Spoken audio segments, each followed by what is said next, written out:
Well, hello there. Welcome back to chapter 5 of the Gospel according to now, the handwritten account of what Jesus' second coming life would be like. I mean, can I talk about it? The world's gotten really bored. Been doing the same things over and over again. And here I have come to break the monotony and provide something completely different. Who would have thought, yeah? Anyway, this is chapter 5, which began as chapter 2, but moved itself around a little bit because that's how books work. Okay, they can do what they want according to the one authoring them.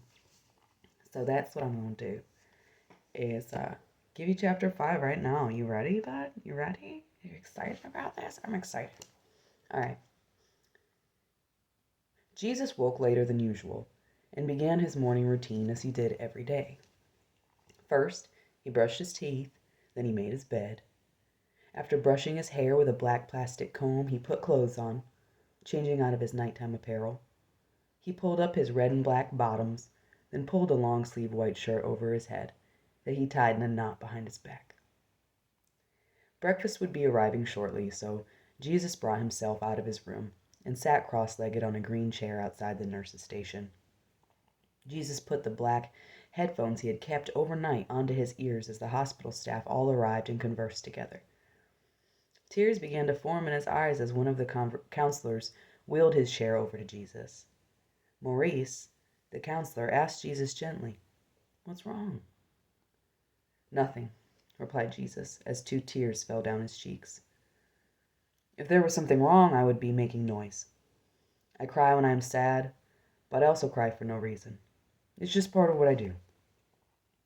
Do you think Jesus was really crying for no reason? Come on now. Jesus allowed more tears to stream down his face, using the palms of his hands to wipe them from his neck. "Okay, I'll be here all day if you need to talk," Maurice concluded, wheeling his chair back over to his station. Jesus ate his breakfast, drank his coffee, and then brought his second cup out to the hallway, where a young woman with black hair and dark skin sat quietly. Immediately, Jesus and the woman began to talk to one another, bonding on their similarities, particularly when it came to their mothers. After the conversation ended, Jesus went to the phone and called his sister to check in. He could hear the voice of his nephew babbling across the line, and he spoke to him. "Hello, baby. I love you. I miss you. I'm giving you kisses, and hugs, and more kisses." Jesus had always adored babies and children, so hearing the sounds of his 11-month-old nephew brought him great joy. There had never been a little one who was not instantly drawn toward the light that emanated off of Jesus, and any child he encountered would stare quietly at him while he spoke. Jesus took great pride in being able to soothe any baby to sleep. His presence was calming for children and for those who live in the Spirit, but was an adjutant to anything or anyone who worked against God. Jesus' voice was kin to pouring chemical acids over the bodies of any force that worked in alignment with the Antichrist. Jesus was made aware of that fact by his own mother, who frequently forbid him from talking or singing in her presence. If it had not been for music, Jesus would most oftentimes have been without anything to comfort himself. Music kept Jesus composed in times of distress and placated him in times of trouble. Without it, he would often become overwhelmed by his surroundings, as his brain was still unable to acclimate to the strange, constant noises of the hospital setting. With various voices chatting, machines humming, doors slamming, and a television going, Jesus' only defense was a pair of headphones. Being able to listen to music was one of the only privileges Jesus had been afforded in his hospital stay. At this moment, he listened to "I Saw the Sign" by Ace of Base, which was a song he long ago learned growing up in the city where he was once again dwelling. Every song was a message from God for Jesus, and he was always taking the advice each melody provided. Dancing was also a prominent part of Jesus' life, as it was for every Hebrew. In times when their language and use of song was prohibited, his people used dance to send their prayers up to God. In past times, the medication Jesus had to take had diminished his voice as well as his ability to dance by sedating his body and mind. Nothing terrified Jesus more than the idea of his ability to formulate words being encumbered. But at this point, it would be a benefit to him, because the less he said, the less he would get into trouble. The Antichrist used Jesus' own words against him by twisting any statement he made into one that would benefit the enemy and persecute Jesus. It was most certainly not Jesus' intention to stay for long in this psychiatric setting, so he stayed mindful of portraying himself as a composed, regular human being. That he did not believe anything was wrong with him was used against him in court. Jesus had always been social, chatty, and high energy. In children, these qualities are expected but controlled, often being made into a problem in the sight of the system at hand. From the age of 3 years old, children were expected to go to school away from their parents and siblings to learn how to obey rules and stand in a line. In this modern world, if a child displayed signs of being challenged by these concepts, they would be put on amphetamine-based medications and taken out of their peer group to be isolated with other children who struggled to sit still and stay in line. Jesus had always been exceptionally obedient, but struggled to keep quiet during those 8 hours that he went to school. He would finish his classwork within minutes, then begin to speak to his other classmates. Jesus was labeled as a distraction to others and would be placed at the head of the class in front of the students, so he had as little stimulation as possible. When at home, Jesus remained quiet so not to upset his mother. Rarely could Jesus bring up a subject without inciting rage from the woman who housed him. Often she would slap Jesus across his face, focusing on his mouth and his temples.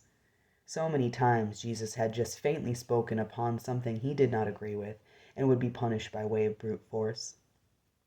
This technique had also made Jesus skittish, as well as untrusting of others.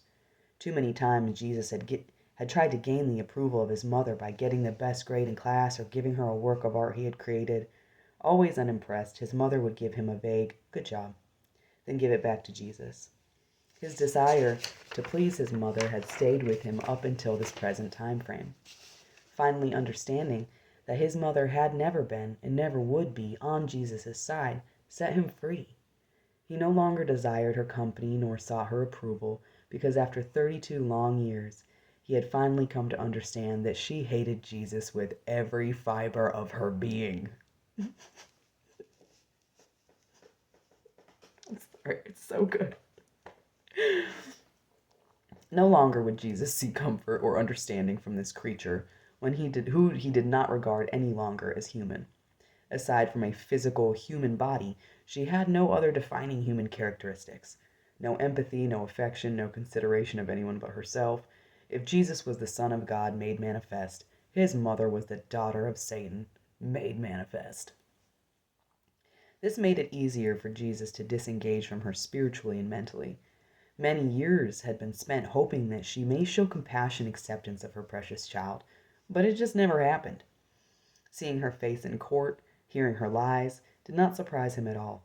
He was fully aware of her deceitful nature, and he allowed her to showcase herself as an innocent woman who was simply worried about her own safety and the welfare of her son. This, of course, was untrue.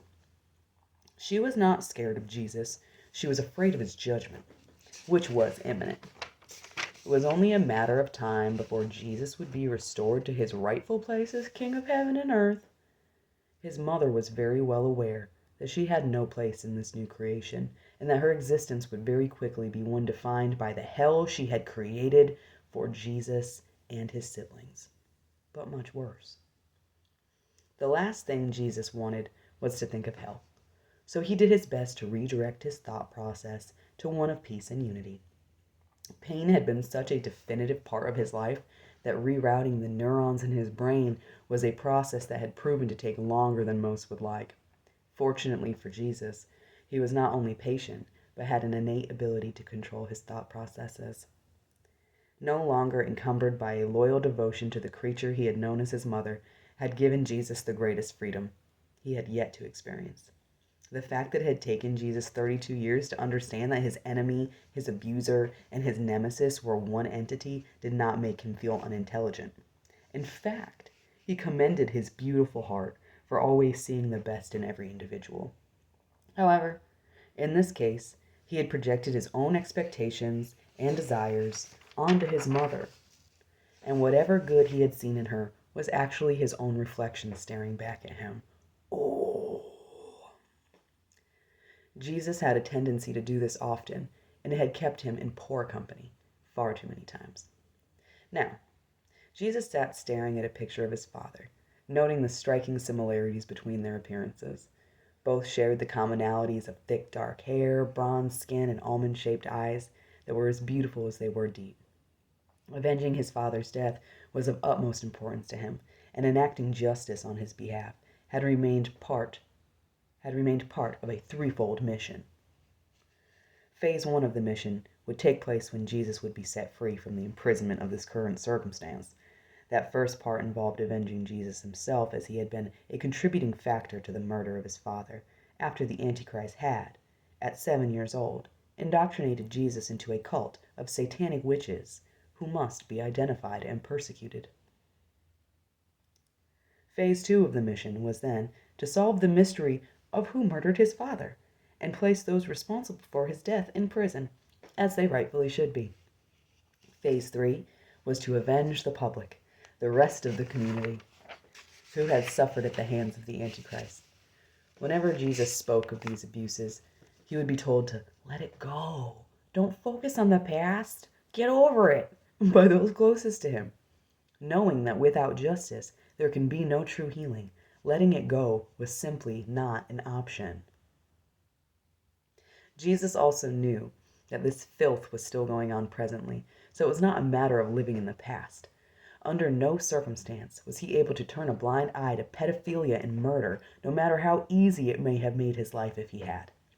Before incarnating into his final human form, he had understood the full repercussions of his decision, and chose to do it anyway. If he had chosen not to come back, the final battle between himself and the Antichrist could not have taken place.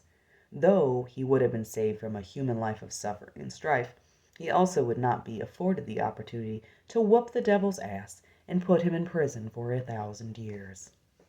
That's my favorite part of the book. So, knowing full well that the Antichrist would use every last bit of hell he could think of upon Jesus during his short life, he still made the decision to embark on another human journey. He wanted no knowledge of what would happen to him, but was given the strategy map before his incarnation so he could fully understand what DNA would be unlocked, when, and how. However, he came to Earth completely innocent, entirely blameless, and with a soul that shone effervescently with light. From the time he entered his mother's womb, demonic forces were allotted individual tasks by the Antichrist, which altogether would steal the soul from Jesus and siphon its beautiful perfection straight into their empty vessels. Blood, sweat, and tears were all the product of life force, and the Antichrist activated these forces individually as well as in groups to render Jesus incapacitated. 32 years of weeping, 25 years of sweat, and 20 years of bloodshed had made a feast for the Antichrist on a regular basis. The weaker Jesus became, the more empowered dark forces came to be. Alongside his demise of the soul, the Antichrist fattened himself with the essence of Christ's power. Having grown so weak and defeated, it was at 25 years old that Jesus began to collect all his life energy that had been taken from him. With aid from one of God's military, Jesus was able to reestablish a relationship with his Father through a relationship with himself. Unaware of his true identity, Jesus had assumed himself just a regular human, one who desperately needed the love and acceptance of Jesus in his life. It wasn't until November of 2020 that Jesus received his baptism and discovered his true identity. It had taken much time, suffering, and humility to understand himself as being the Son of God. But when it finally happened, everything fell perfectly into place. The ways that he suffered were unique unto him, and his testimony was a mirror image of his first coming. Jesus walked his walk not just once, but twice, and had done so in such a way that covered every range of human suffering one could undergo. The most obvious parallel between his first and second coming was the unbelievable love that Jesus held for all creation. Throughout his life, he had handed one the shirt off his back too many times to count. Always giving to others what he loved himself was a clear marker of his individual identity. It was common for a human to give away what he or she did not like or want. But Jesus, well, he constantly gave up possessions and positions that meant a lot to him. Things that were one of a kind, irreplaceable, and heavily sentimental. Of course, this led many individuals to Jesus, including ones who would only take and never would actually give to Jesus in return.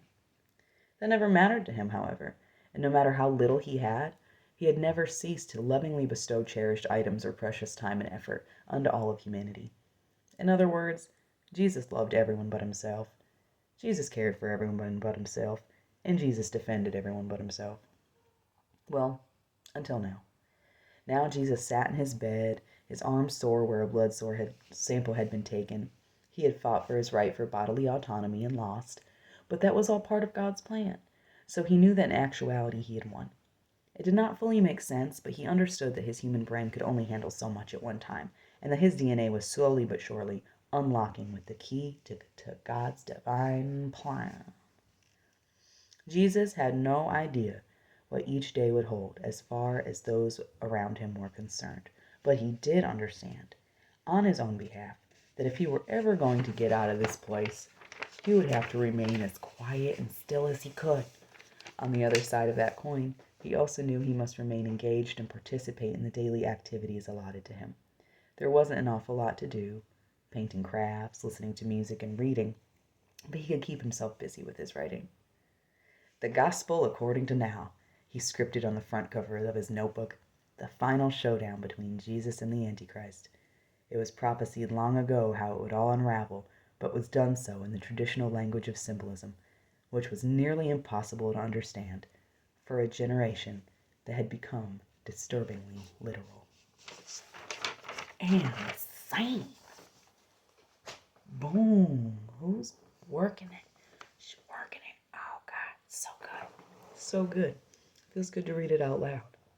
Feels good to share it. You know? Creating a gem all by yourself and you get to share it. It's nice. Nice.